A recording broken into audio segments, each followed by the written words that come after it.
Well, good evening everyone, and a very Merry Christmas to all of my friends and followers. If you have been following me for some time, it doubtless hasn't escaped your attention that I've spent a lot of 2025 trying to make a living as a writer. I've chosen quite an unconventional way of doing this via Patreon, which is an online platform where you can choose to support artists. And if you haven't done so already, I would urge you to have a little look at my Patreon. It's under my name, Kate Stewart, and I'm currently serialising the first novel I ever wrote, which I started writing age 16. It's set during the First World War, but I've revisited it in my 30s, and I've added a more modern element to make it more relevant to today. I'm serialising that Charles Dickens style, and you could pay either £4 per month to receive an audiobook version, or you can receive a physical text version for just £3 a month. So please have a look at it and consider supporting me if you think that my writing has merit. So from the earliest age I can remember, the feedback I've received has always been that my predominant skill is as a writer. When I graduated from St Hilda's College, Oxford University in 2011, I was briefly diverted by a passion for the outdoors world and the Lake District, which is where I spent most of my childhood. I worked in the outdoors industry for several years, in fact, and my career in the outdoors industry came to a rather sad and traumatic end, which is something that I want to explore more in a podcast series that I'm also planning on launching very soon. But in the meantime, I decided I would like to give everyone a Christmas freebie. So if you're interested, this is going to be a 1 to 2 hour video, and I'm going to read aloud a novella that I wrote in 2020. This is the story of Private Jordan Bright. So the story is set during the First World War as well. And the First World War was where my passion for English literature began as a 17 or 18-year-old. It was what in fact made me decide to study English at Oxford University. I particularly love Wilfred Owen. I quite like Sassoon as well, but for me Owen was the real poet's poet, with profoundly moving descriptions both of human beings and of nature. And I also kind of wonder quite a lot of the time what the First World War generation would have thought of our culture of social media and consumerism, and I hope that they will forgive me for recording my work in this manner, but unfortunately we do have to move with the times, and the kind of the greatest way of reaching the most possible people these days is via social media and online. So I'm embracing that, or attempting to, which is why I've chosen Patreon rather than a physical book. So Private Jordan Bright, he isn't real, he's a figment of my imagination, but he could very easily have been real. I do realise that this is a dark story and quite a harrowing story. It tells of the realities of war, and of course we all know that the realities of war are not pretty. They're frequently devastating. There's no beauty in them. And yet the story of Jordan Bright is also inspired by a place that's very special to me, which is Grizedale Forest in the Lake District. I've had a connection with Grizedale since, 2018, but really before then, because I worked as a gardener at Brantwood in 2017, and I loved the woodland back then as well. And it was my passionate desire to continue working in that environment. And so I got a job at the Go Ape here the year after. And working in Grizedale Forest has, I'd say, made me twice the woman that I was before that time. It opened my eyes, it taught me a different way of thinking. And so Private Jordan Bright, before the war, lives in a house that is in fact loosely based on my fern cottage. Please excuse the traffic revving past the window like rally drivers. I don't quite know what's going on. I'm guessing it's the time when the cafe and bike shop staff will be finishing work. But anyway, so the story of Jordan Bright, he lives in a slightly fictionalised version of my house.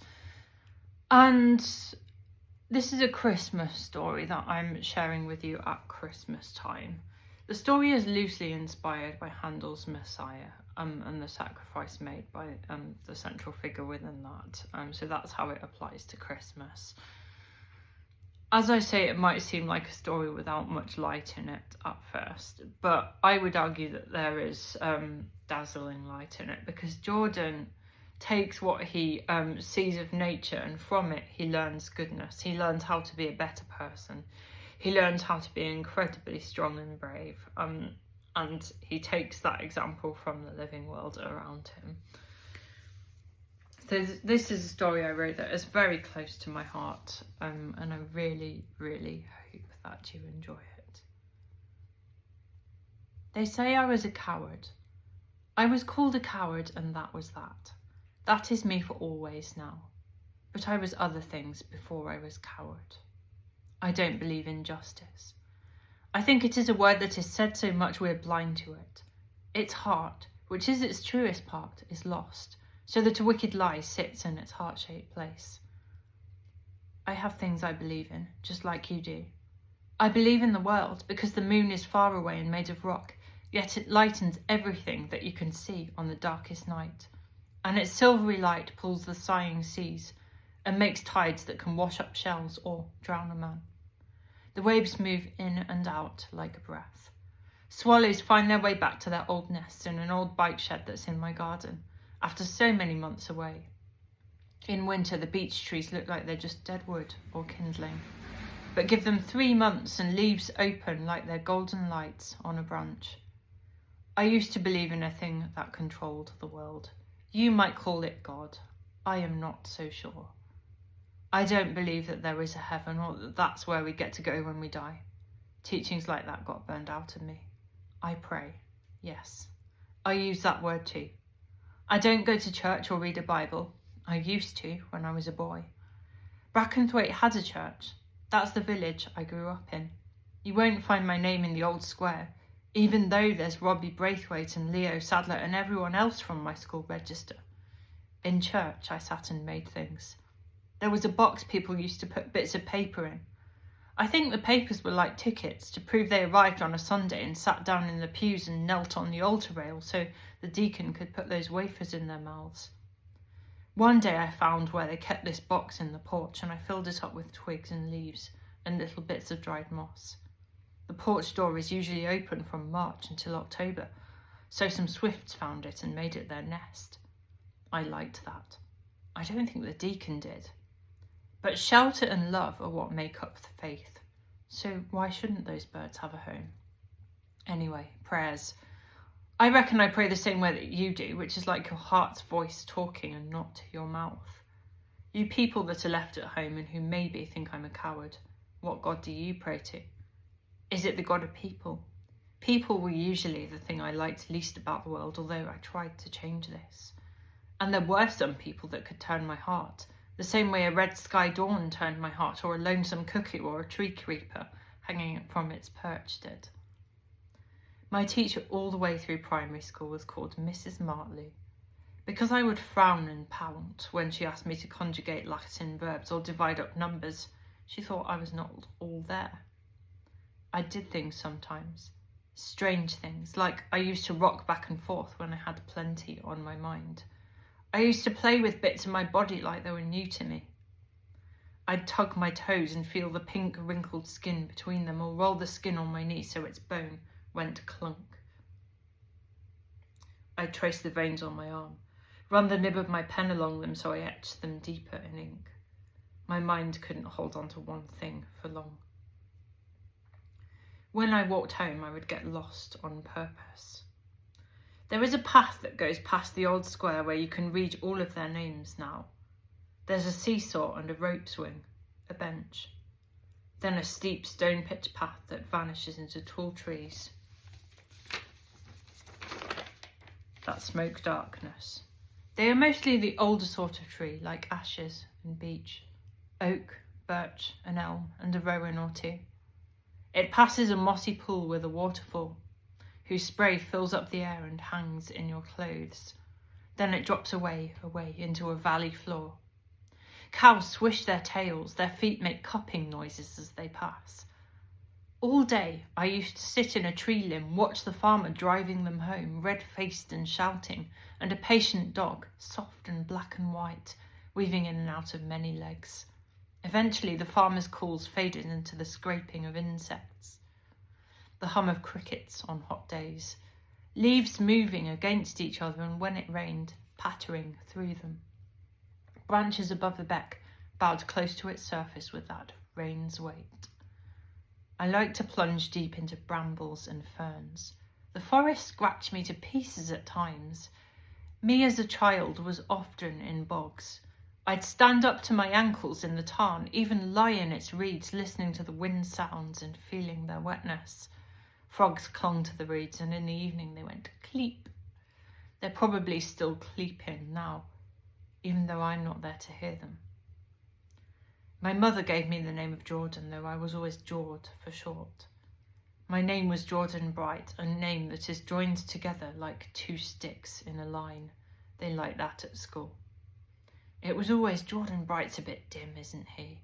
He has moss and dung for brains. My mother was Esther Bright, and it's a name that suited her, because she was always brightly lit. She was tiny-sized, with skin like cream, and eyes that were very pale grey. I can see her waiting for me, and the little black fell pony with its knotted hair that I used to ride, and hands the prisoner too. They smile and call me by my proper name, not Private Bright, not lad or son, or any of the other things I sometimes got called. I'm going to pause here really briefly, if you'll excuse me, and I'm just going to pull these curtains too, because I do feel that the vehicles are a bit of a distraction, as is the reflection of the light behind me. It's dark outside anyway, so you can't really see the forest and soak up its atmosphere.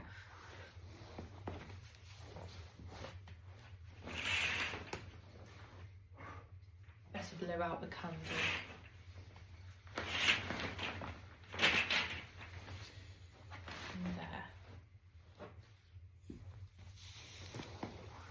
A bit better. Excuse me for that. A little bit cosier, I think, by the fire. Esther used to say that I wasn't born from a human mother, like other people are born. She said maybe I just crawled out of a hollow tree one winter night, and the air was so cold it crackled. This was just her humour, because I was winter-born and hardy. I played outside and ate snowflakes when the winters were so hard that trees broke beneath the snow's weight. There was a fallen tree in the garden that I sat on like it was a horse that I rode, even in the dampest autumn weather. The leaves were my saddle and ivy my reins. I loved and loved the trees. I used to look up at them so that my mouth fell open, and I staggered some because I forgot to look down at where my feet trod. They're as high as churches and probably older, I thought. I also thought of how they grew up from a dead-looking husk that got buried one day, and how it was maybe the size of my thumbnail. Branches woven in patterns like webs, meeting and joining like fingers join hands. So much from one tiny thing. I like to feel their tongue of rough bark and gather mushrooms that froth from their joints, or uncover an adder snoozing in a leafy bed below branches. I knew all of their names, and I whispered them to myself. I thought how if trees came to life and moved, they would have flickering, deep-set green eyes, and how the firs would be tall, with very straight limbs, and oak would have a beard of twigs and moss. I thought how they would always be prattling to themselves, maybe things to do with the birds that landed in their branches, or how the waterfall roared after a storm, and sometimes maybe about people too. About little things we did that made no sense to trees. Or maybe, which is more likely, we wouldn't be all that important to trees.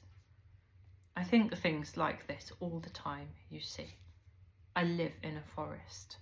I make things with my hands, like a small house made out of willow with their soft grey buds that Esther could sit in summer. There are paths and ways in the forest, through avenues of firs with branches reaching down like fingers, green-tipped in spring, and steam rising from them like they're slowly breathing out. If you've never been to my forest, then you will not know of deer. how they're nut brown and can be horse high, and they are shapes on peaks staring. Around the places that are muddy and mired, they leave neat hoof prints in a line, and if you follow their ways, you know you won't sink down. I've trodden their ways.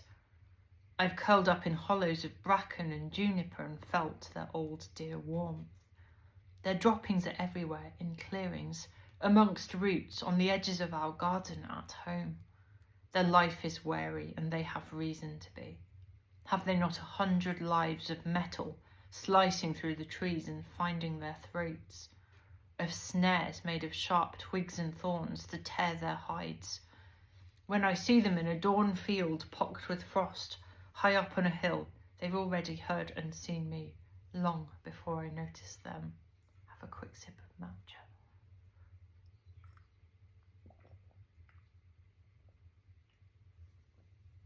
Their necks are up, and their ears straight forwards, and they can fix you with a stare like no person. I'll say the red hinds are the worst for it, and I've stood many a time with rain or snow falling from tree branches and filling up my hair with my eyes locked on a deer's. They could stare for so long that you thought they were not deer at all, but rocks shaped like them. Then I might draw an arm across my eye or shake my head like a dog to send water flying, and they'd be away, trot trot, with their pale behinds. This was my first life.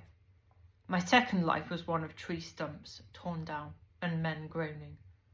My third life is here, in my old schoolroom, handcuffed beneath the blackboard at night, and allowed to tiptoe round the dusty wooden floorboards by day. There's a torn spider's web by the window with no legs left to mend it. I watch it blow in a breeze, and on a bank above me, there are bluebells inky beneath the blowing sky so bright that when I close my eyes, there are bluebells beneath my eyelids too. A guard is never far away. He limps and drags his left leg, jangles his keys and coughs his dry cough. He is not a man I knew, either at home before the war started or during its barbed wire years. I know his footsteps now. It sounds like the sea coming in, on Curlew Island, on Cumberland's southern peninsula. Drag, drag.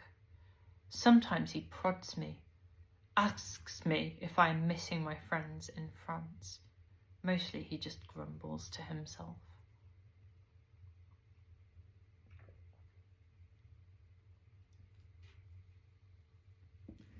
My first life was not all like that. I grew owl-wise and cat-sly, and I had to be because of my beginning.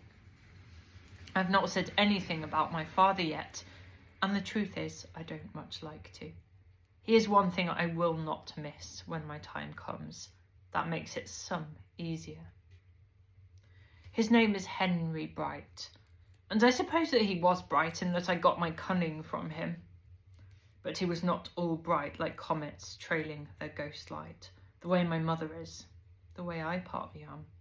He is as dark as a winter night with no moon, and that's doing him a kindness. I will call him Henry, not Dad. His father, my grandfather, and his father before him owned many public houses. Bottles of golden whiskey gleamed above the bar, and it was whiskey you couldn't find elsewhere. Above the bar were rooms you could rent for a coin or a note there, and there was no heart in this business. Men taking women they picked up by the way, mostly the ones who had wives at home. Coins come in and land. Henry didn't much care for the noise and the clamour of this business. Instead, he bought a mine down by Thurston Way, where men lived in the cottages with their little, squared off yards, backing up onto the fern-red hillside. They were paid a few pounds each month to work. Most of the poorer boys in Thurston were packed off to the small school there. Henry helped to make its curriculum so that boys learned about safety lamps and how to find a copper vein, but nothing at all about grammar or mathematics or bookkeeping. I was to have gone there too. Once he took me down a pit into the mountain's guts, and its damp breath blew across my skin. Down in the mountain there was fire damp that could trickle from seams. The lamps that boys and men carried had to be specially made so that fire damp wouldn't ignite them. If the mountain breathed out fire damp from one of the wounds men made with their tools, the lamp's flame would grow longer and burn brighter. Nobody could strike a match to relight their own lamp. The foremen would dock your wages and do worse things too, if they ever found matches on your person. Henry left me in a manhole once while he went to inspect the tunnels. Before he went, he took my lamp and gave me his, which had a much shorter wick. Not long after he left me, my lamp licked itself out, and it was like the mountain swallowed me into its heart. There was nothing, no deeper shades of black or patches of grey where the darkness thinned. My hand held up before my nose might as well not have been there, as I couldn't see its shape or fingers. I'd known some dark nights in the forest, but not as that darkness was. A blind man's darkness. I knew how Henry treated his men. Often in Thurston you could tell a miner at a pub in the evening because of how he coughed and spat. I know the sound of spitting, like retching, like a cat pulling up a bird it ate whole, all sharp parts in with feathers. There was dust in those tunnels beneath Thurston, old man. It hung in the air and lay knee-deep on the ground. What was it? Dust from copper and arsenic, I think.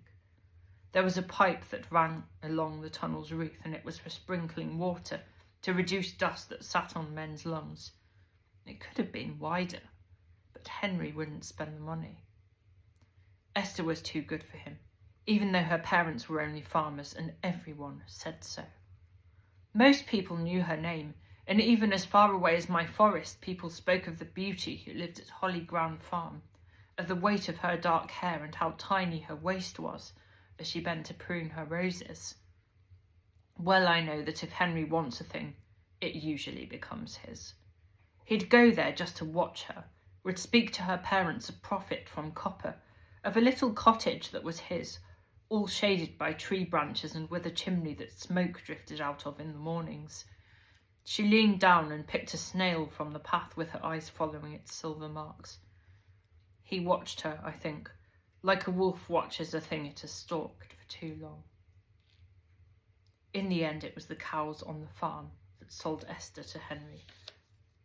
Like how you go to the shops and buy a sack of potatoes or some bread. They were poisoned by bracken one summer, and that was that. All people need a roof over their head.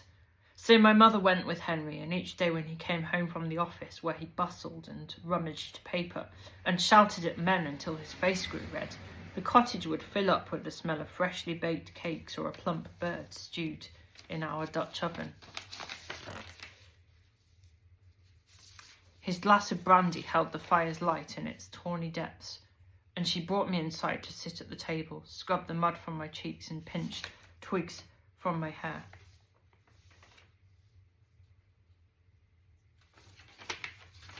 Mostly, I stayed outdoors in the day, and if I got lost on my way home from school and wandered all over the forest, then that was better. On days where it rained or there was no school, then I had to watch it all. If the bird was roasted too long so it was harder to chew, then she was inattentive, and Henry didn't like that. Not one bit. I saw the watchfulness in my mother's eyes, how one eye was always half on him, if she stood listening to the wireless and ironing while he read in his chair by the fire. Once there was a damson dark bruise beneath her collarbone. I noticed it when Esther was showing me how she planted autumn crocuses, because beneath the elm tree in our garden, her cheeks flushed pink, and she moved the shawl over her shoulder, said, "Clumsy me," and explained how she fell one day. But I knew this wasn't from falling. He beat our black pony too, and he killed my mother. I know it, here, inside. He was proud at first when she fattened up like a bramble with the weight of my brother or sister.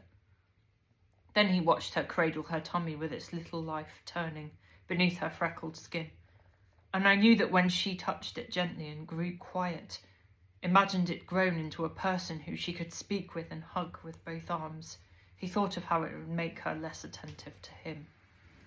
My mother painted. In the garden where our swallows nested, she took a paraffin stove where she could make tea or warm herself, and a trestle table, and snipped the stems of a few bluebells or wood sorrel and red campion and tiny orchids that grew in the grass. She'd render into paint all of their delicate markings and sign her name, Esther Bright, in ink.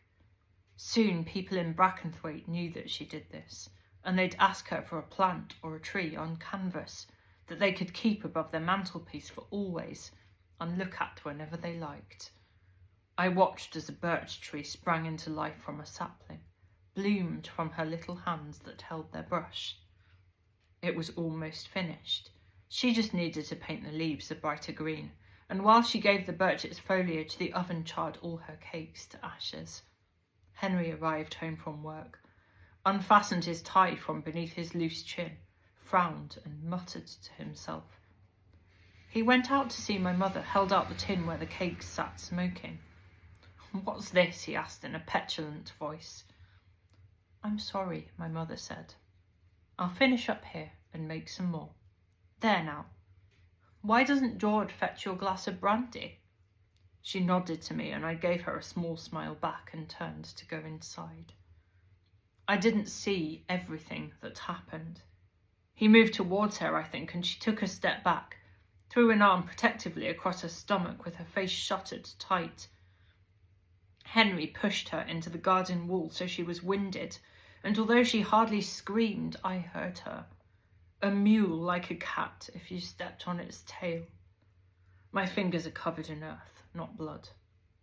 My mind mostly runs on peaceful things, like how a bee busies itself inside a foxglove, the tall trees waving their woody knuckles, or my cleaping frogs that live in their boggy tarn. When I prayed at night or cast out my thoughts to the starry sky, I whispered, "Please forgive me." But sometimes I wanted to make Henry's blood run.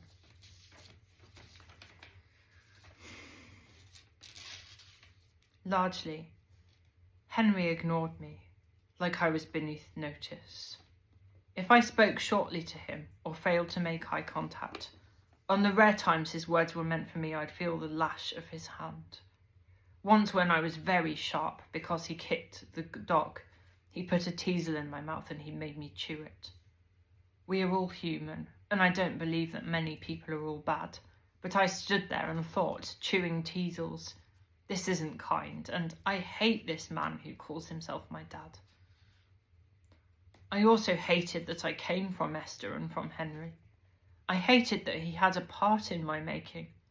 I'd cry as I ran through the forest with its branches catching my hair. I'd stay away for days, feeling the forest's dampness, its moss and mushrooms, and watch as autumn leaves fell into the beck and flowed seawards.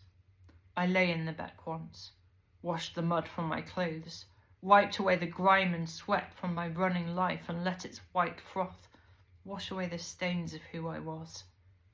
I cleaned my nails with thorns and listened to birds flitting as the last of the sun came down through branches.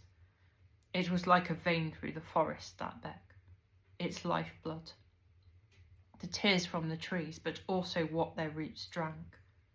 Its watery touch tightened my skin and I felt thankful.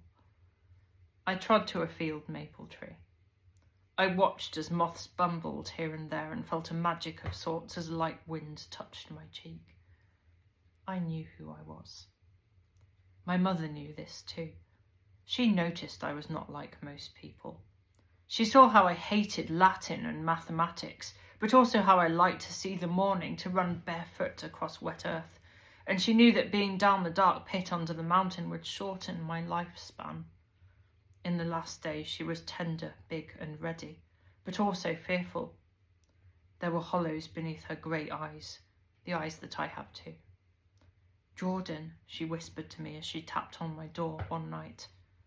I turned to see her, a steaming mug of cocoa clutched in one hand with her hair unfastened, its dark tendrils on her neck. She came to me and took my hand and put it against her belly, and I felt my little sibling move, like how dreams flinch between us. They press against our skin and have their own heartbeats, so that we feel them. Esther shivered and swallowed.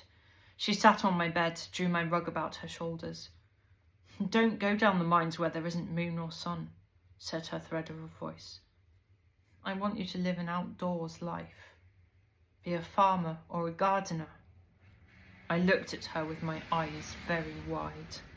The restless fear on her face chilled me like no winter snow could. Never be ashamed of what you are, Jordan, she said. But one word of advice I have to give to you, and it's this. I'll take advice from you, but not from him. Our eyes met, her deep, sad grey into my brighter. Do not feel love, she whispered. It never makes things better. Love trees, love mountains, love starry skies and other places, but never love a person. Do you hear? I frowned my confusion, so that she gripped my arm very tightly and her nails left their grooves. It's important. Love hurts you very sorely, makes you worse than before. Be your own man, my Jord. I took her hand and kissed her, said good night and promised I wouldn't, so that she said good lad, and maybe slept sounder because I took that oath of hers. But it isn't the words we say that matter. I wanted to comfort Esther before she took to her bed to have my brother or sister. I wanted her to think of me as a strong man grown, whose heart would never trouble him, who whistled early in the mornings as I drank coffee over my catalogues of seedlings. But it's the promises we make with our hearts that matter. As I said, I won't, and as she put a kiss on the top of my head and turned to go, I knew. I also knew that I was difficult and lonesome by nature, so it might be hard to find love and the right kind of it, but I always knew. I thought, I will love a person with all my heart one day, and I will hold her hand. Before that day came, I had more of my life to live. When Mum's child was on its way, it was the darkest time of year. That winter wasn't a hard one, just a constant drip, drip, drip from tree branches, and my feet going suck in the mud as they trod through forest paths. When I think back on that time, I think cold and dark and sadness. When Henry was out at work, I sat next to a greenwood fire that crackled in our sitting room and thought of what I could plant in the deep shade of our garden in time for spring. It was me who ran and sent for a midwife. I kept the house warm all day for Mum, and then I heard her calling to me faintly. She was lying beneath a blanket and whimpering under her breath. Her back was arched and I could see all the cords of muscle in her neck. It reminded me of how a horse is when it spooks at something, with its head tossed back and all the whites of its eyes showing. I came to her and she let out a wail. It won't come, Jord. It will, I promised her helplessly, and I stood there holding her hand while we waited. The midwife shooed me out. Before I went, I saw Esther, my mother, take in a huge breath and cry and give a silent push, and she raised her head up and I saw her tight clenched jaw and her skin's dampness and paleness and her wide, wide eyes. She stretched out a hand to me, and as the door closed, I heard her wail more than I ever had in all my life, even as a toddler. And it was a despairing wail too, like she was all done with the world and had no breath left in her. I'm so sorry, my dear, the midwife whispered to me later. It was a sad, gentle look she gave me, but also one like she knew she had no more business here, or could not help me further.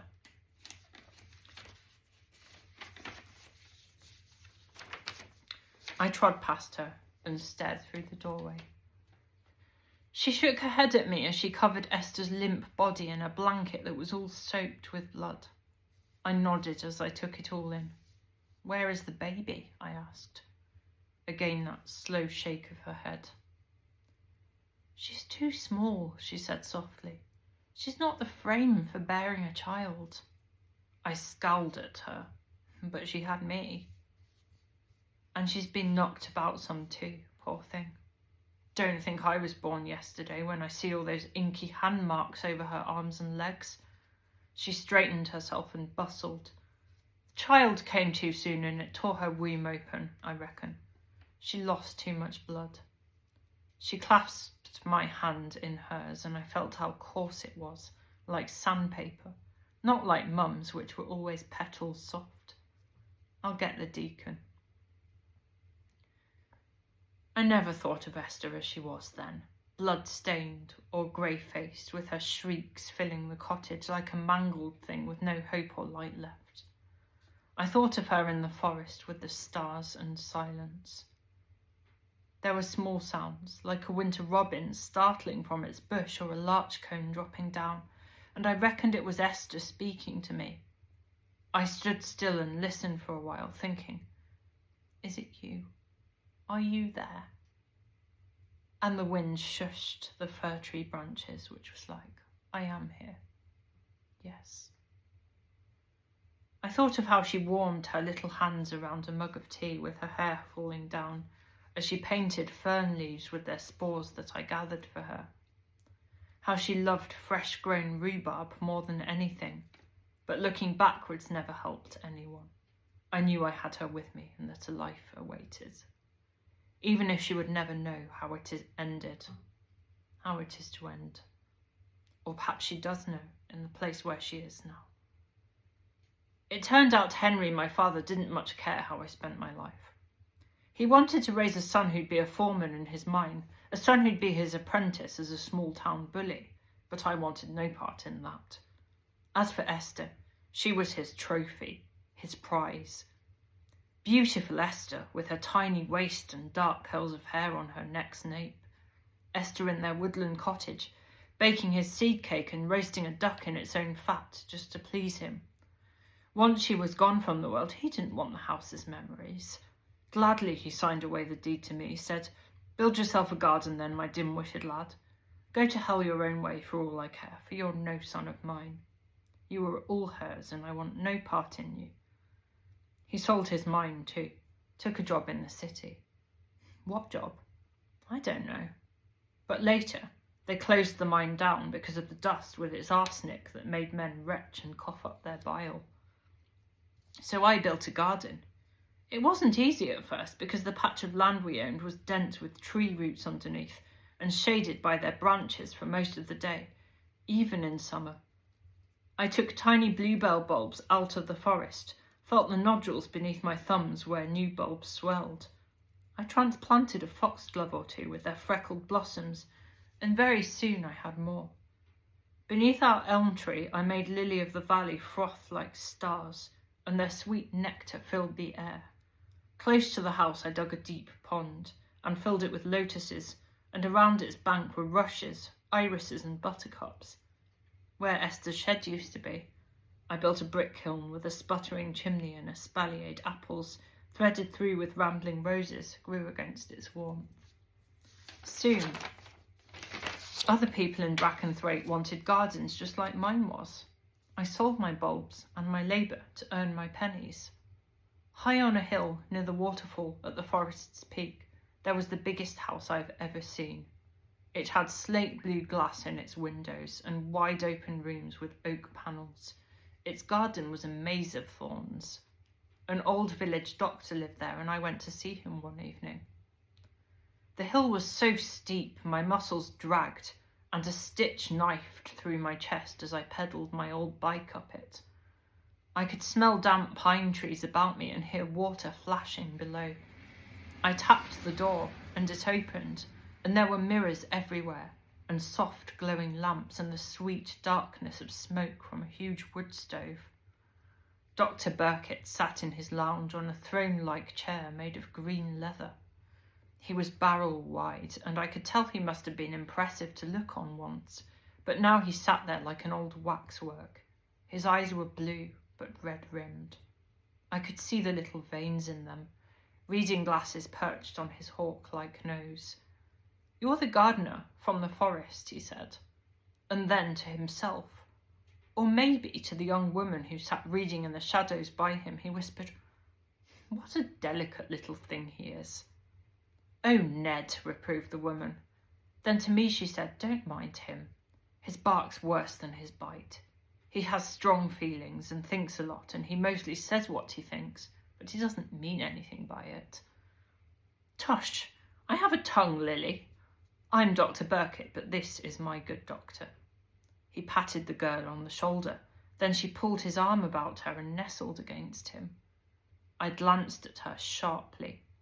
I hadn't really looked at her when I first saw her, but she was young, nearly as young as I am, and I was hardly out of school.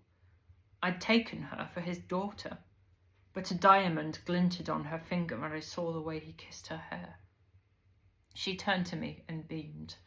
She was tall and shapely, with hair like winter wheat that curled beneath a scarf she wore, and a small face and skin that creased over high cheekbones. The doctor and I, she began brightly, would like you to make us a garden. We want lime walks, espalier and fruit trees. That's important. Beyond that, we don't really mind. You want it to be impressive, don't you, Ned? Can your expertise make it impressive? Her voice was Scottish and clear. I straightened and looked sternly at her. I never was good at reading people. I'm better with trees and plants. Was she teasing me? I didn't yet know if she was a person who could mock. I eyed her and searched for a wry smile or a raised eyebrow, but she was studying me out of hazel eyes like she really wanted to know. Well, I said slowly, I never really think of plants as impressive. Rare or beautiful, maybe, but that's a different thing. Then you'll make us a rare and beautiful garden, won't you, Mr. Bright? So I said, I can make you a garden full of life and movement. I can make you a garden that is heavy with green life beneath trees' eaves in spring. In winter there will be seed heads that hold frost like stars, and in autumn amber leaves and late crocuses that burst through the damp moss. I realised as I spoke that I wanted to make her a garden. She stood there very still. Alongside her, old Dr. Burkitt rustled the pages of his newspaper and inhaled deeply from an old briar pipe. She was still and just looking. She had those bright eyes that made me think she could see that garden in her mind's eye, which is our sharpest eye. She opened her mouth to speak, but before she could, he turned to her, pinched her waist with thick fingers and said, That will do splendidly for us, won't it, Lil? Now we'd best let our good gardener get back home. I noticed he arrived on a push-bike. On a push-bike? She studied me, and I saw how her stare was bold, and her eyes flickered green and brown. It was like I'd somehow seen her eyes before. I looked at her hair, which curled about her face in thick, bright strands, and the lines of her cheeks, which were delicate, the freckles on her nose, and then down at her hands. They weren't pretty hands the way some women's are. They had scars and cuts on them, and the nails were clipped short. I whispered, Yes, Mrs. Burkitt. Then, I never learned how to drive. It's raining, she said quietly. Dr. Burkitt breathed out like he was tired of me. It's late and it's a long way through the forest, especially in this rain. I'll have Alan, my man, get the carriage out and take you. No, sir. I wanted to be on my own.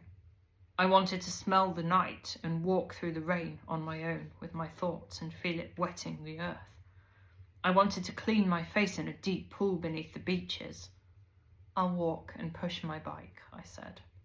Have it your own way. I can see you're a stubborn young man. Dr. Burkitt rose to his feet with difficulty and shook my hand. We will expect you later in the week to make a start. Money is not a problem. You can name your price. I left. I wheeled my bike away from the house to the cool, damp darkness. I found the rush of the beck tumbling under the spell of collective gravity. I knelt in its gorge. It's raining, I said, like she'd said it. I repeated those words to myself as I trod home, locked my front door and lit a fire. I worked hard in the Burkitt's garden near Forge Crag and its cascade. I grafted young lime saplings, split fence railings from birch to weave them around.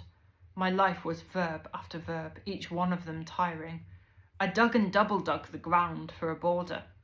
I collected rare and valuable seeds from markets. There were Himalayan poppies as blue as heaven's flowers. If a plant can grow in cloud forests, in damp and in frost, beneath the highest mountains this world has, I figured they could grow up here at the forest. I made these fragile poppies grow like mustard seeds. I planted them out one day beneath a blowing spring sky when the earth smelled damp and the beck flowed loud.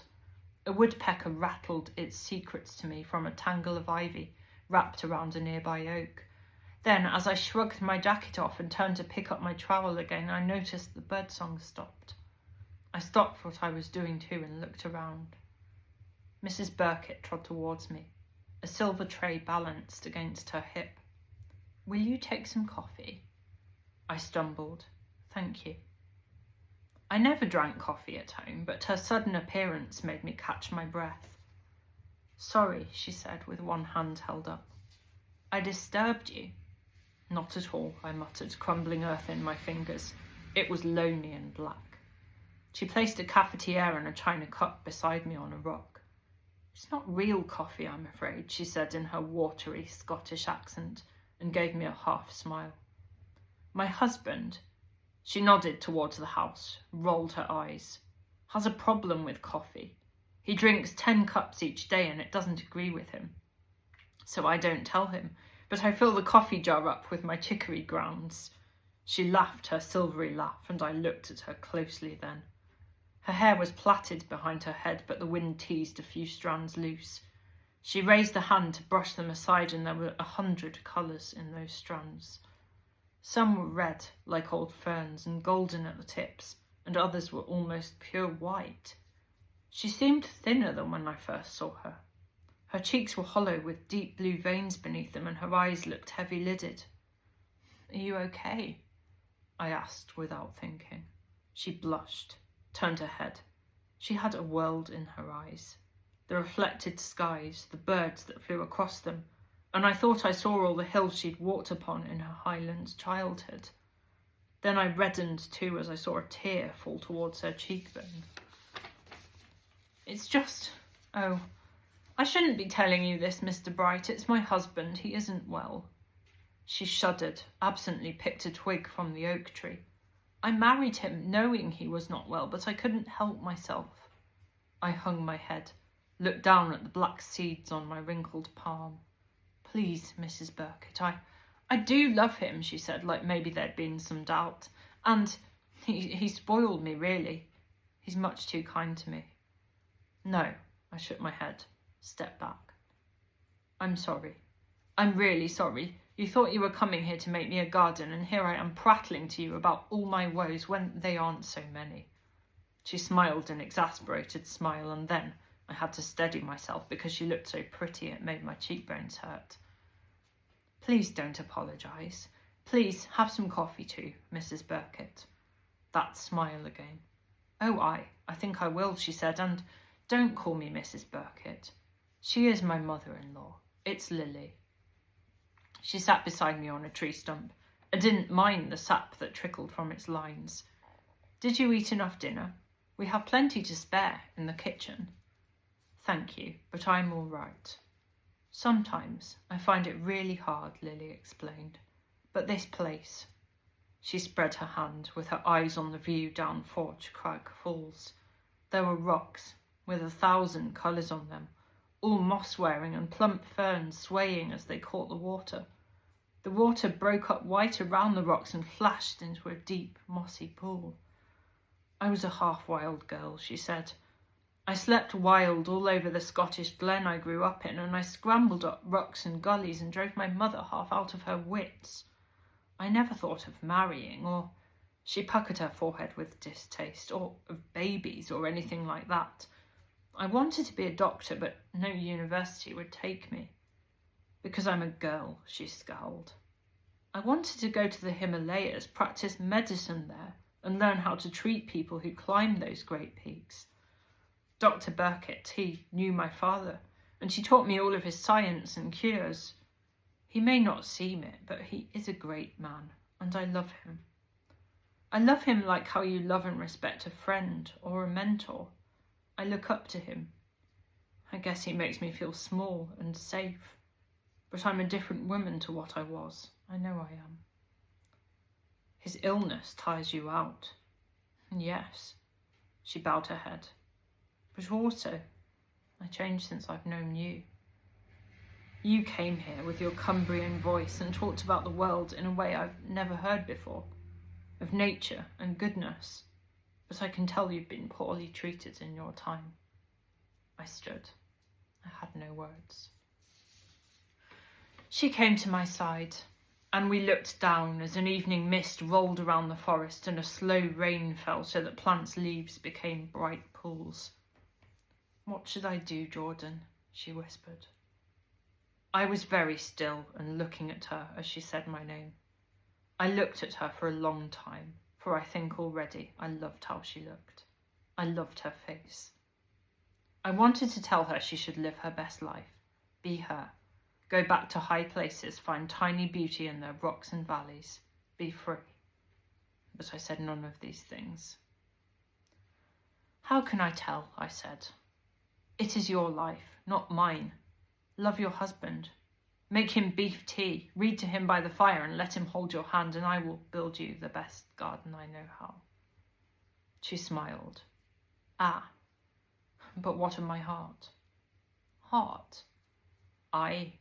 Don't you crease up your brow like I'm not talking your language. I know I am. Isn't your heart in what you do when you raise seeds to become great trees with many branches? When you find frogs in the reeds of your tarn or watch a stag on his hill?" She looked down on me as she was speaking, like I was not there, and she was seeing through me. It was a strange, deep look, like maybe she saw a roaring stag or a tarn at dusk. "I lost someone I loved very much once," I said suddenly. "While she lived, I wished I'd done more for her, protected her some. I wished I'd sat out with her when 1,000 stars were flung across the blustery dark, and held her hand, and we'd thought how to escape, that we'd run, and left all our souls' wounds behind." I looked away, heard my words, and thought they were foolish. I knew this girl hardly at all. I tell you this to say that only you can decide what you might regret and what you won't, but you'll still have all the things that make you yourself deep in your heart. Your heart will still be yours, with its dreams of age-old mountains and the sights and breaths and troubles their peaks have known. No one can kill your heart, Lily. I plucked a fat yellow nettle stem from the ground and didn't look at her, but that's just my way of talking. She said, "I know. It's a good way. It's prattle." She smiled at this. "Who was it you lost? A lover?" "She was my mother. Her name was Esther." And I told her everything. She stood by me with her skirt shaking in the wind, and the forest was damp and breezy and beautiful. "You have a lot to bear, Jordan Bright," she said quietly when I finished. I did. I know I did. But what I didn't tell her was that right then I was happy. I was so close to her that the hairs from my arms brushed her arms, and I thought, I'm meant to be here, in this forest, with her. In time, she said, "It's late. I must go back to Ned." I followed her. I found my bike where I left it in the tool shed. I pushed it out through brambles, and a thorn stagged my tyre and burst it. A wind picked up and rain fell faster. It rattled the leaves. I walked back home, and I felt so brown-coloured and dirty from my work that I looked so much a part of the forest I thought maybe not even the deer could see me. That night I tucked myself up very tightly in Esther's old bedroom.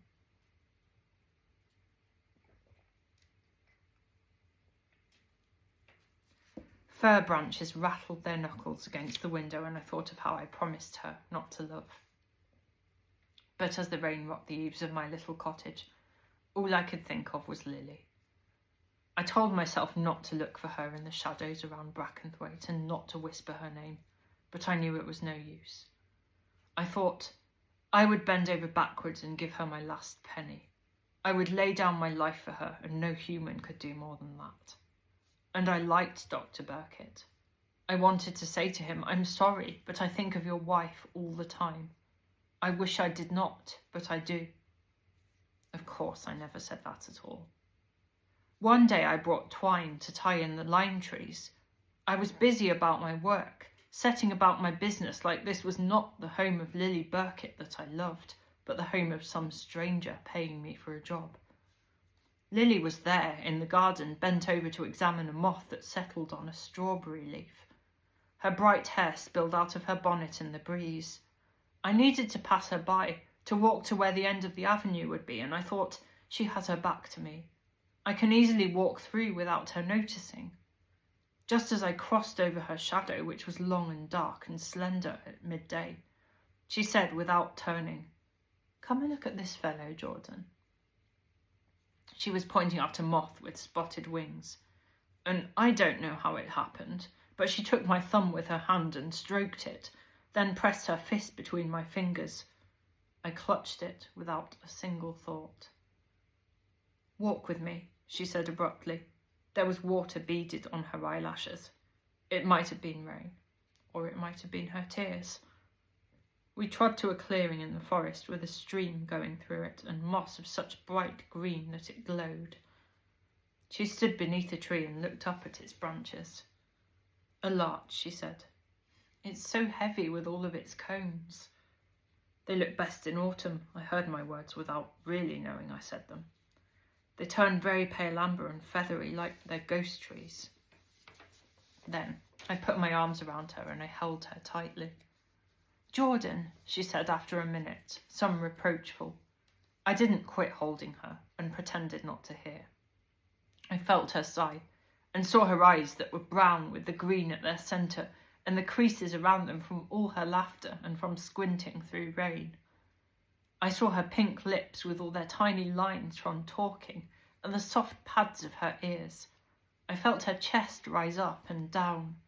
Then she leaned towards me, took my chin in her hands, and with no more weight than two moths, we bumped blindly together. Then we were clinging and pressing our faces close. Right then, the world seemed such an incredibly lonely place with its dark, forbidding trees dripping rain, and its wide sky with its scudding clouds. And all I could think was that the only cure seemed to be to lie down beside her with her skin touching my skin. My arms went about her and she seemed to understand my intent because she touched my brow and smoothed back the thick hair and ran her fingertips across my eyelids and my cheekbones and my chin with its small cleft. Then she took my shoulders and gripped them tight. "Please, Jordan," she said, so low it could have just been the rattling larch needles. A panic stirred through me like the leaves that shivered, but I shrugged it away, and I carried Lily to a bank where there was moss and wood sorrel, and I gathered the sorrel and the leaves to make her a soft place, and she helped me, taking off her wet coat and smoothing it out and smiling at it as her fingers caught around the buttons. She gave a sigh as deep as the seas and valleys as I touched her hip bones and bowed my head to the soft of her stomach where she smelled like wood smoke. She pressed my neck with one hand, then she pressed it harder, and then there was nothing but the rain falling and the taste of her, and my cheek on her collarbone and her hair spread across the forest floor. Those were the weeks when I was happiest. I think of them now in my final hours, when sleeping seems like a waste of breath. I think of life and love, and a time when we sat very still by some rocks and we saw a stag that had a coat with 1,000 colours in it, and we whispered to each other and my hand held hers, so it was like one hand. To think of her comforts me and takes away my fear. You never forget a face you have loved, even when you're faced with all the darkness in the world. I remember that time when I listened to the song of my bones and the words of the world, when Lily and I spent long hours knee to knee beneath an old sheet of tarpaulin, and we ate hazelnuts and blackberries we gathered and told each other old ghost stories. It was hard to make fires in all that dampness, and they gutted and smoked, but we had fires sometimes. We buried potatoes that I had grown deep in its ashes, loaded them with butter and salt and pepper and corn. Once I took her by the shoulders and pressed my forehead to hers and said, "Do you think this forest will remember us when we're gone?" There was nothing but the sounds of the flapping tarpaulin and the rain striking it as it fell on the trees. "I don't know," she said. "Maybe on some level." There'll be footprints we left in the dust, and plants you grew in your garden, and their children's children. She touched the hair below my chin and smiled, that slow half-smile of hers. We gathered up the tarpaulin, and later that day as we walked, we came to an old lime tree. I think it was the oldest tree I'd ever known. Light was dappled and soft through its huge canopy. Its trunk was far, far wider than any person's arm span, but its branches had bowed to the ground, and new shoots frothed out of those branches, and some of the shoots still made trees that were an impressive size. We looked up at it in silence, and I know she felt the same reverence that I did, like maybe we should dip by it and take off our hats. The wind shook its leaves, which were young and so bright green you could see them when you closed your eyes. That tree's ancient, I said to her. Lily was crouched, plucking buttercups and red campion from around its roots, making them into a little bouquet. She stood and gasped and pulled at something sticking from the lime tree's bark that I'd marked off as just a broken twig. She pulled whatever it was away from the half-rotted wood around it and held out a point made from flint, and in its symmetry it was as perfect as a thing made by a person can be. "I think this is as old as the tree is," she whispered, and put her hand out to steady herself against the lime bark like she was dizzy. "Could be a deer arrow," I said, checking it with my finger. "It still nicked my skin and drew blood. Could be a man-killer." "Little signs like this," Lily said. "These are the signs a life was lived." I should have known that such happiness was not for the likes of me, that if you feel love, you're bound to lose it, that sooner or later the world will take it from you. I don't know what her husband's condition was, but it grew worse. Each night he coughed up blood that soaked the bed sheets.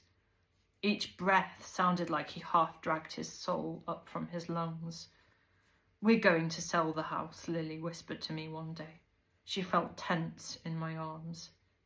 It was a fragrant, sunlit summer, and we were by the tarn amongst the last of the foxgloves, and the bracken was as high as our waists. "I can't do this anymore, Jordan." I turned to her in silence and closed my eyes as the wind picked up. I opened them again and she was staring at me.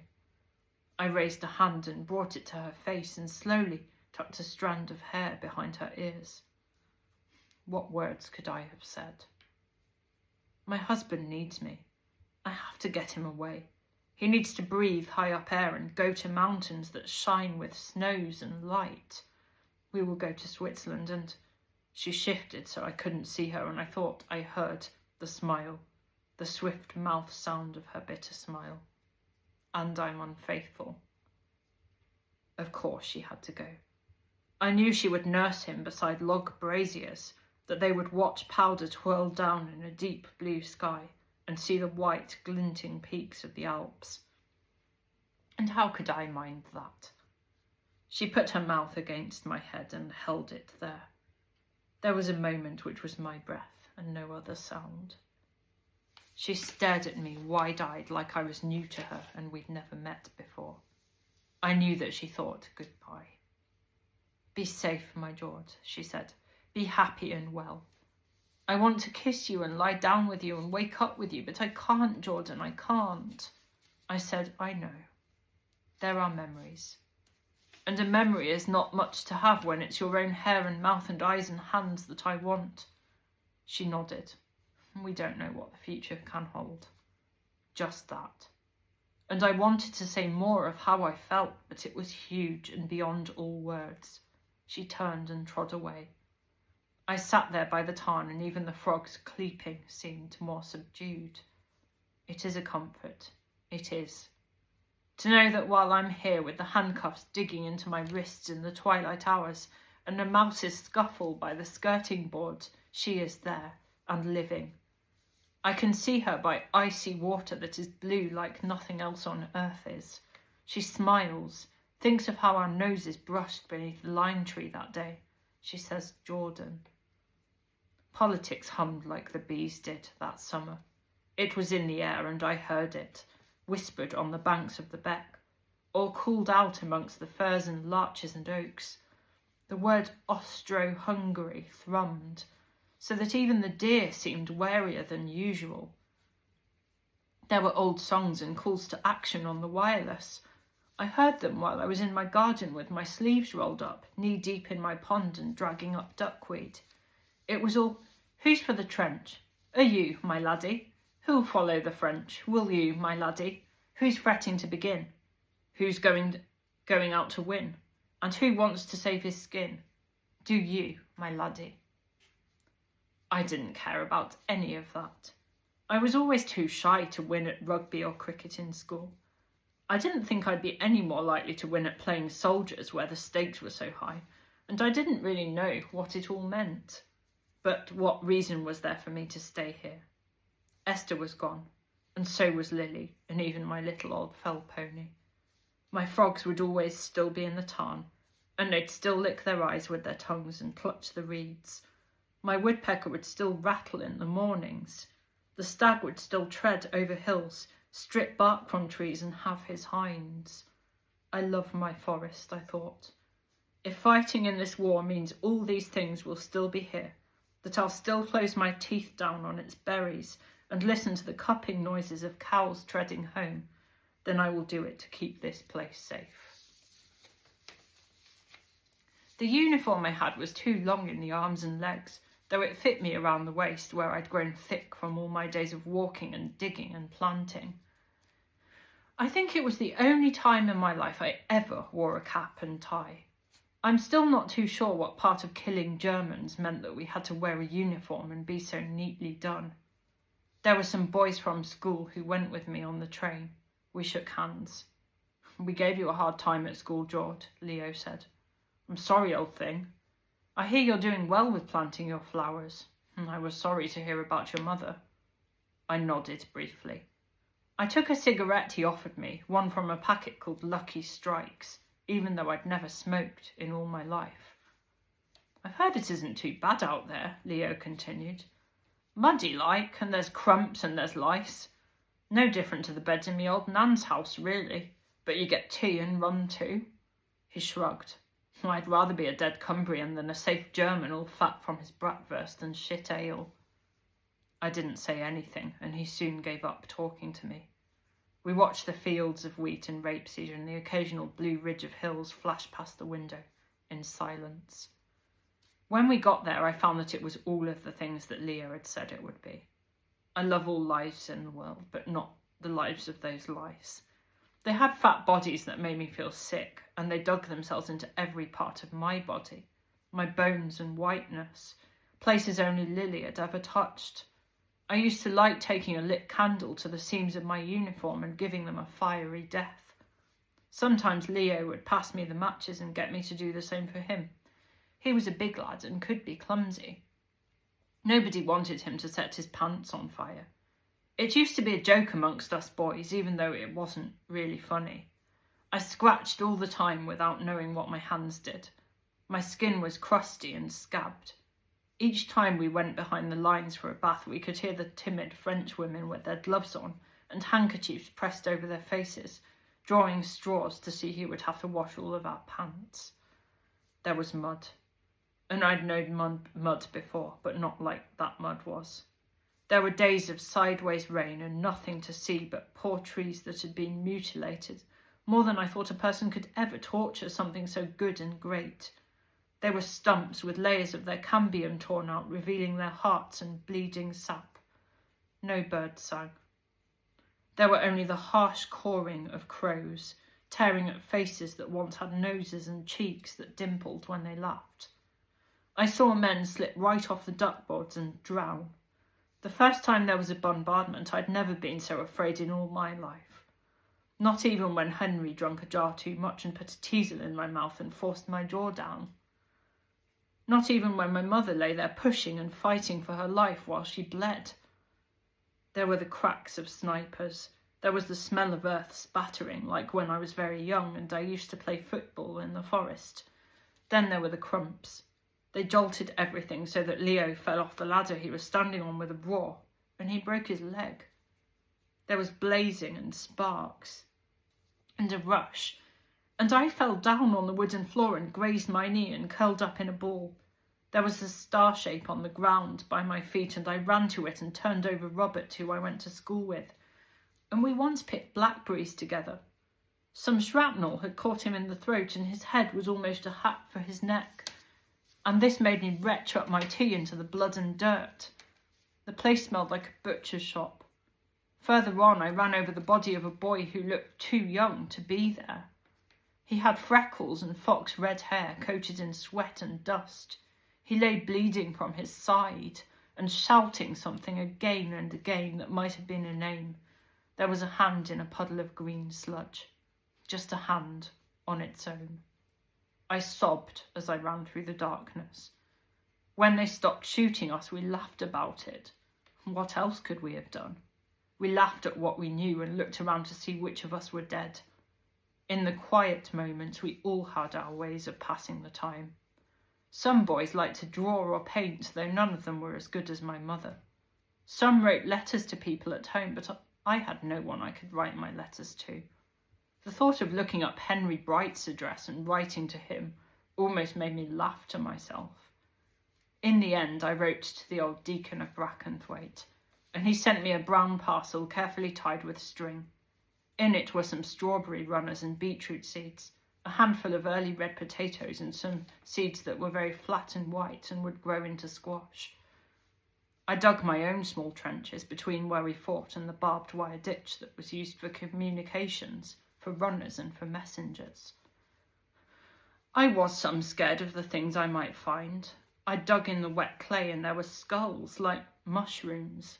I thought about how most of us, if we went back to school and had to sit in science lessons, could write a really good essay about the internal organs of the average British private soldier. A shell went off and there were our lives and memories in dull grey liquid spilled out over the wooden boards. There was the darkness of a liver or powdered bone. I retched on me as I dug, but in a strange way it helped. I said something to myself that the deacon used to say. In the sweat of your face you will eat bread until you return to the ground.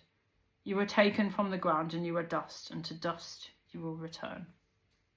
But it is like when I went to Curlew Island once and there was the shell of a hermit crab by a towering grey sea, and I picked it up and no tiny crab with its waving legs sat inside. Our bodies are shells, just like this, I thought. Hadn't I felt my mother speaking to me in the forest? It was difficult to hold on to these things, so difficult at times. But I dug my garden behind the trench, and I think not many people could have made that barren place so that it sprung life. You're a strange boy child, George, you know that, Leo joked as we thumbed my broad beans from their shells to add to our mess tins. Strange, but first-rate in a lot of ways. A few weeks ago it would have made my gorge rise to think we were eating crops that were grown in our own graveyard. He shrugged. I smiled some, and I stared into the dark. The way I see it, at the rate we're going, in a few years we'll be eating one another raw, so where's the difference? Word soon came up that in a few days there was to be a big attack. Our captain was a man called Elijah Selkirk, and he came from Scotland. I liked the soft, watery sound of his accent. I could close my eyes and think of another voice like that I knew. We're about to go behind the lines to a village called Courcelles-au-Bois. While we are there, you may let your hair down, but you must remember that you continue to represent this regiment and this country. I do not expect any of you to disgrace yourselves. You may drink beer and listen to music and sleep in quiet barns and have baths. In 2 days' time, once you've had some time to recuperate... At that there were stifled snorts and sneezes. We all knew it would take more than a day. Maybe more than a week or a month for any of us to belong in the natural world or have a place in it again. Some of the boys sang as they marched. The road was grey and we raised our feet with a suck-suck sound, but the further we got until the guns were just like someone clearing their throat in the distance, I heard more birds. There were the throaty noises of a thrush and even a goldcrest's tiny peeping. There was comfrey in clumps and bees with powdered wings. Horses with their bridles jangled, and women in aprons went here and there with crusts of bread and eggs we could buy. The other boys settled to a game of cards and tankards or ale. Scenes like this were never my best things. I was still wild and free, and I liked to wander by myself.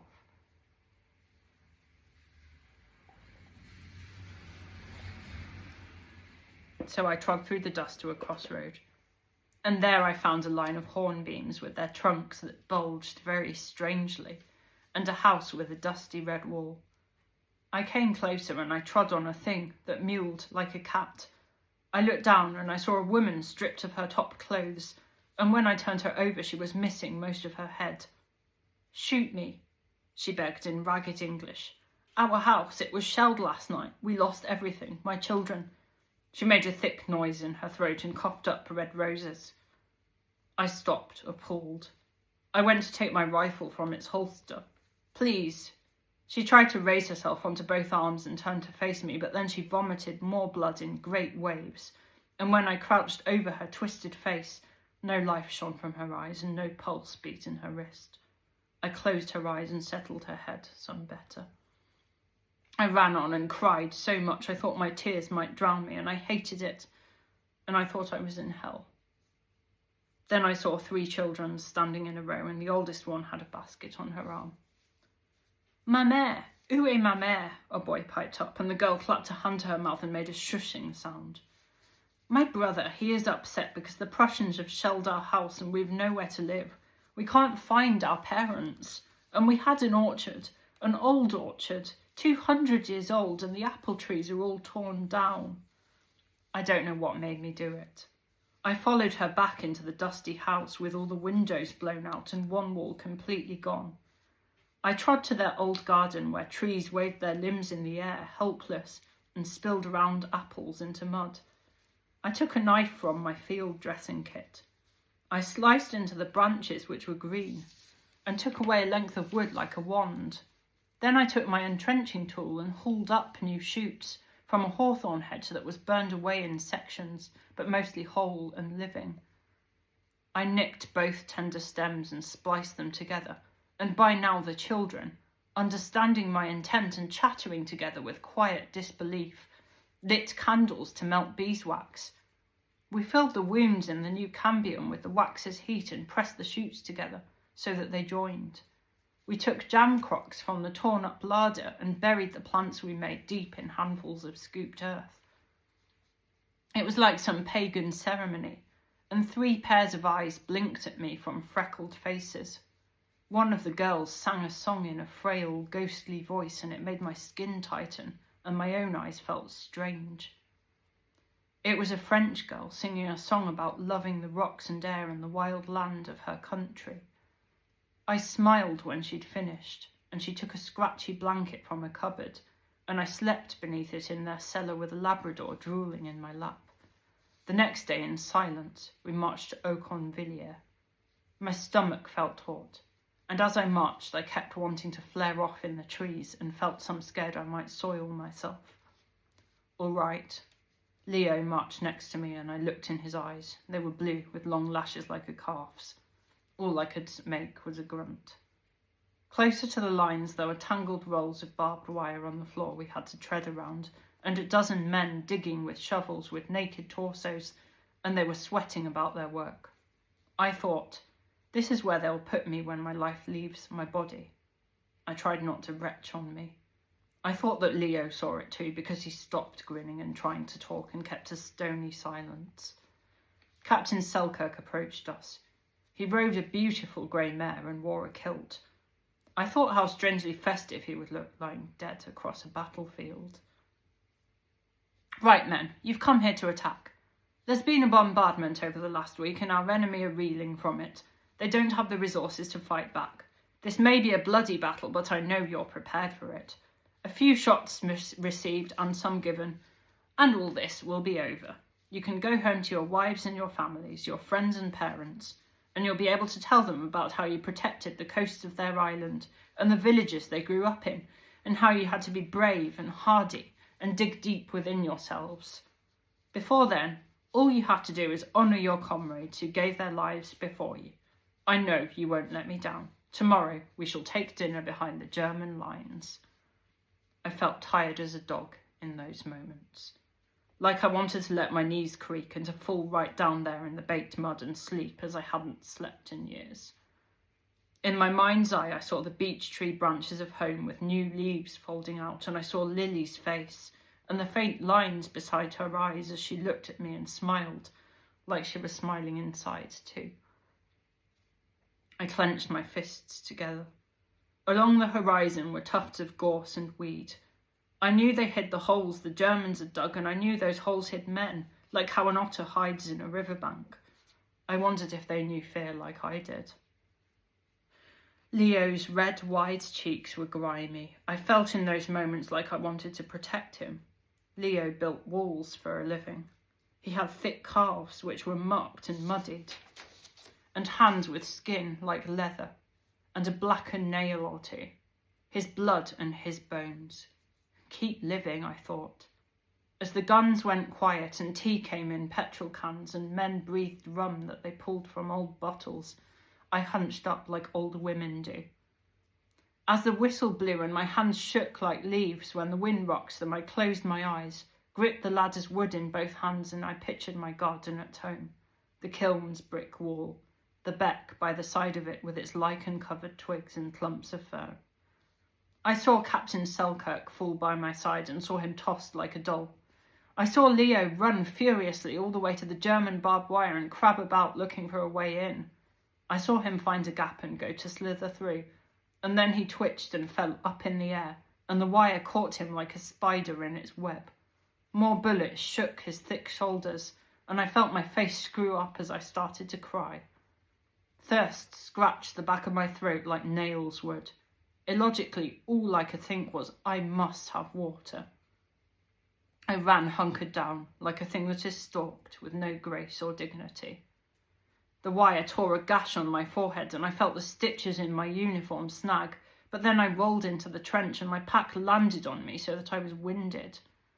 Their trenches were not muddy rat holes like ours were. They were tidy, with deep dugout entrances and boards that were swept clean like the decking by a beach hut. I rounded a corner. A huddle of men sat there in grey tunics with hands raised and uncertain smiles on their faces. A subaltern, an older man with a partly bald pate and a bristly chin, was bellowing and jabbing his rifle's point. It slowly dawned on me that these were prisoners we were taking, that these men had to give up anything they could kill with and walk blindly by people who had spent the last 2 years trying to wipe them off the face of the earth. Private Bright, excellent. You bind this man's hands and drag him before you. Look sharp. Help me get them back to our line. I looked into the German soldier's face. His eyes were button dark. He had a small pink mouth and arms wrapped about himself, and mucus that ran from his nose. I could imagine him as a boy in 2 big shorts with cuts on his knees from running around the yard. I took his hands gently. I shackled them together, still trying to imagine this boy firing a gun or stabbing my friends with his bayonet. No Man's Land still smoked, and it was like a field that has been trampled by 1,000 bulls, but worse. Some craters were so deep that you'd die just hitting the ground. Everywhere was a smell that got under my skin that made me think rotten. I blinked and half closed my eyes and felt my prisoner's clammy fingers. That evening there was a roll call.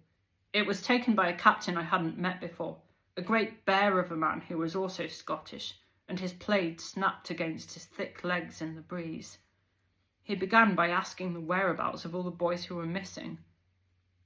Then he saw that this would take too long, and that the ghost grey faces of the men who were left were begging for release.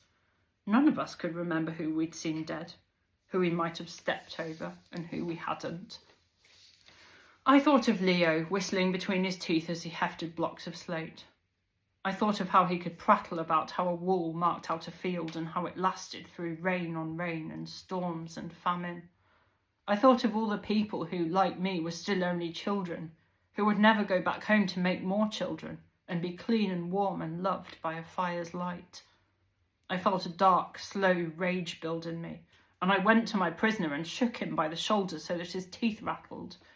"Why are you killing us?" I shouted. "What is this? Talk!" Bitter. The boy pressed his face down to his knees and wailed. I stepped back and looked at the ground and said very quietly, "Why? Why are you killing us? It is a war. We have our orders." Then he looked away to the smashed trees and tears smudged across his cheeks, and he began to prattle about a dead man that he'd seen with a hole in his chest. I hung my head. I hated this, and I knew it was nonsense, for he was no more for killing than I was. Later that night, the old subaltern came by me. He drew out his rifle. He lined up the German prisoners and sang "Keep the home fires burning" to himself. He unslung my rifle from its pack and shoved it into my chest. "These men, they killed your friends and brothers," he said grimly. "Will anyone higher up look askance at us if we get shot of a few enemies at no extra cost to ourselves?" I stared at him as he pulled the trigger. I watched as blood and some soggy grey matter trickled onto one man's collar.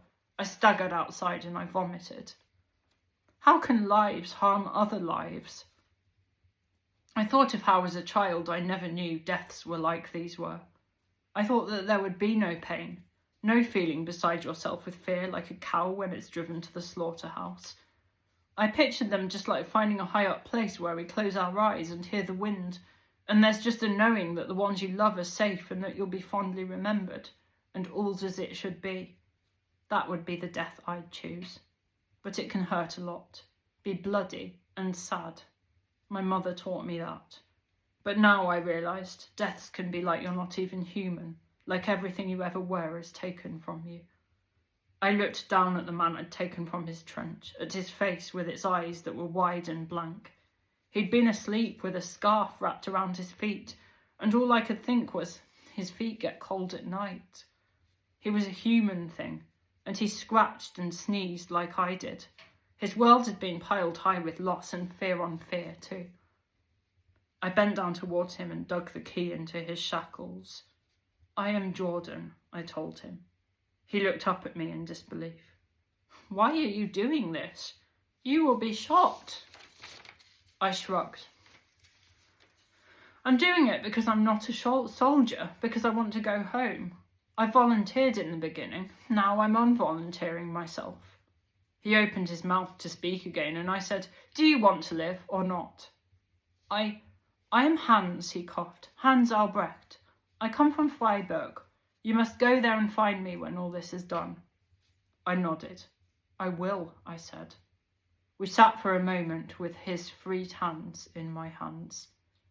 Then I leaned forward and put my mouth to his ear and felt his damp, dirty hair against my cheek, and I said, "Hans, you must run." Then I ran too. I ran with my hair streaming out behind me, and I slithered across the ground. I crouched in bogs where only midges flew, and once I slept on the green wood of an old water wheel. I crawled through the remains of towns. All my heart was bent on home, on going north and west, of finding my forest again with its green, green eaves, and the flash of its deer, and its frost in old ferns come winter. I came to the sea, and here my smallness served me well. I travelled below the level of water in a ship's hold that smelt of seaweed and things less pleasant, and where I couldn't sleep in case I awoke to find a rat worrying at my face. When I reached the other side, I was barely alive. I could feel how thin I was and how hugely tired my body. My uniform hung off me like I was nothing more than bones.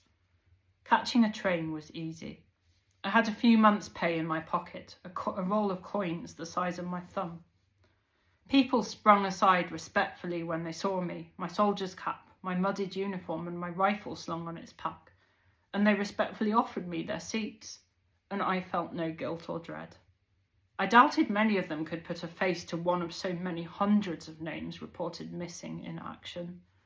I sank back against the seat's stiff brocade and worried at a hole in it, pulling the thread with my trembling fingers. A week later I stood in Thurston. It was a brown autumn day, and the dying sun lit the waters to life like it was molten, and a plume of steam rose up from the water as a boat passed. Mist is a thing I'll miss when I'm dead. Its silvered parts on cobwebs, walking through it and smelling it. Even though I was tired, I walked. I wanted to find berries on bushes. I wanted my heart to stitch itself together again as I trod through the wet mist to find a red setting sun, like the trees of my home were burning. I did find those things. When I came to the forest, I knew that rain had been and gone. Tree branches dripped. Sun slanted down through them and made the beck silver bright. I thought, keep this, Jordan, like I knew that one day soon I would not be able to look on these things. I saw my house and I saw chimney smoke. I thought, how could I be surprised? Henry Bright would have learned I was missing. He would want this house back, if only to sell it. I stepped down warily. I expected trouble. Then I squared my shoulders, thought, I will not be afraid of you. Not like I was in all the years when I had my growing to do. And I told myself I'm not a coward. I'm hardy and strong. So I went to the door and rattled my key in it and pushed it open. My father eyed me calmly.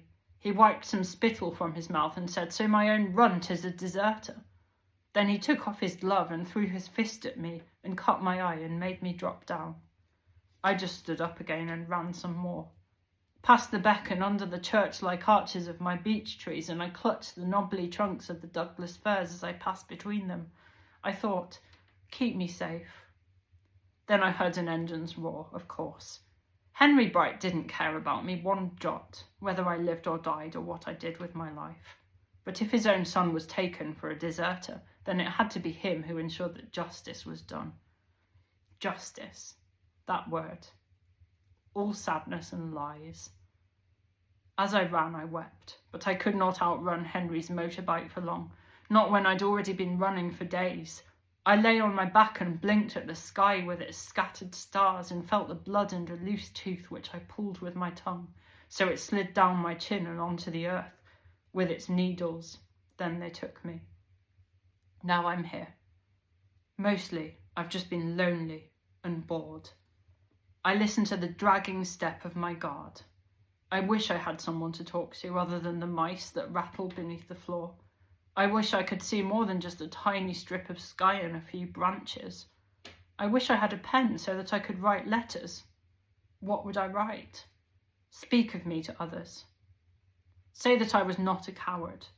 Say that I did not deserve this death by the firing squad that has been picked for me like fruit. Not an unmourned death with no grave in the churchyard near my old school to say what my name was. Say I was good, that I could make things grow, that all I ever tried to be was kind. Many a time I freed a hind from its snare or put a fledgling back in its nest. I saved the life of Hans Albrecht, and I've sat by my mother and prattled to her about things I noticed in the trees, so she could sleep and not fear Henry. I've been a good friend to this forest, and I've tried so hard not to mind it this death. I've been so afraid that I've retched on me and I made myself cry at times.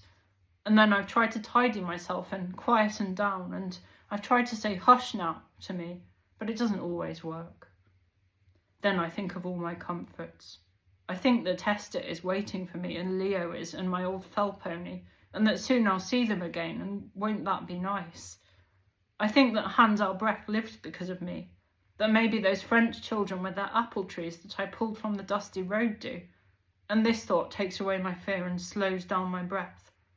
What if the world asks for my small life so that other people can live? I think, if it means that people will still sing songs and tell stories and tend their gardens and bend to pat their dogs in years to come, if my frogs still cleep by my tarn and the stag still roars on my forest's border, then this is a small price, and I will pay it. I know that when they come for me and lead me to the square in Brackenthwaite, they will offer me a blindfold. But I know I will not wear it. I will think of me by the top of Forge Crag, with the water thundering in its cataract and the trees bowed down, and Lily standing by me so close that we touch, and her hair is blowing out. So there we have it. During the First World War, over 300 British and Commonwealth soldiers were executed for cowardice. They were usually dispatched by a firing squad where everyone was given a gun with a bullet and some were blank and some were live. That way no one would know who was responsible for firing the fatal shot. Shell shock or battle trauma was not a recognised phenomenon. It was only in 2006 that the Ministry of Defence issued those 300 soldiers who faced the firing squad with posthumous pardons. There was an equation with compassion, with cowardice, which is difficult for us to understand in this day and age. It was Jordan Bright. Well, he's a fictional character. I don't think his life story is beyond the bounds of possibility at all. Perhaps he'd now have felt that the justice has been done and the lie no longer sits in its heart-shaped place. But lives still harm other lives, and the rest of us still struggle to understand how, when the stars are still beautiful. So that's the rather harrowing story of my fictional private soldier's sacrifice. I imagine him about 18 years old, a lad of perhaps 18 or 19. He is inspired by a few of the kinds of people I've met and known. He lived in a slightly fanciful version of Grizedale, and of course Thurston refers to Coniston. It's the old name of Coniston, before its name was changed by the Furness Railway Company. That's the longest I've ever spoken for in one go, even as a teacher. My throat feels absolutely ripped to shreds. Please excuse me for sipping my matcha occasionally. And all I have left to say is that if you have enjoyed my writing, if you think that perhaps I have a lot to offer as a writer and a future as a writer, then I would ask you please to go and check out my Patreon. If you search on Patreon, I'm under Kate Stewart. I'm currently serialising my First World War novel, To Any Beautiful Girl, and you can subscribe to it and you'll get each episode as I release it.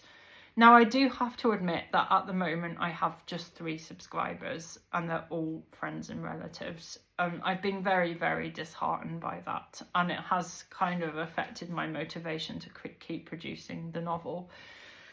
So help me out, give me a little bit more drive and motivation. And if you don't feel after a month that you're getting your money's worth, which is just £3 or £4 a month, depending on which option you go for, then you can always cancel your subscription, and I promise I won't take it personally.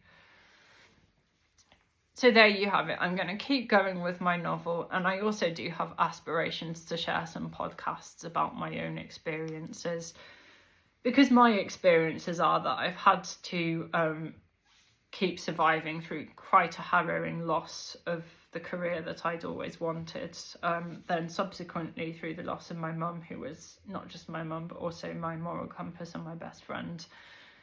A couple of years after that, I also split up with, a couple of years after that, I also went through quite a harrowing loss within my personal life, which is something that I do find quite difficult to talk about, but I want to kind of share my own developmental journey with that and with all of those things, and explain how I've ended up in the place where I am today, which is a place where I do still see the light on the beck in the evening as I go to close the curtains, and I still think how beautiful it is.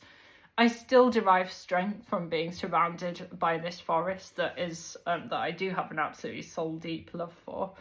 And I aspire to offer the world the medicine that I've gained the recipe for through my own years of coping and muddling my way along. That's everything I have to say tonight. I hope you have enjoyed it. I hope that the occasional interruptions of the cars swooshing past my window and of me sipping my matcha and of me going to shut the curtains didn't detract at all from this story. I'm sorry it was a little bit dark, but hopefully the beauty also blazed brightly through that darkness, as it does for me too. And I wish you a very good night and a very Merry Christmas, and I'll see you in the next video that I make. Over.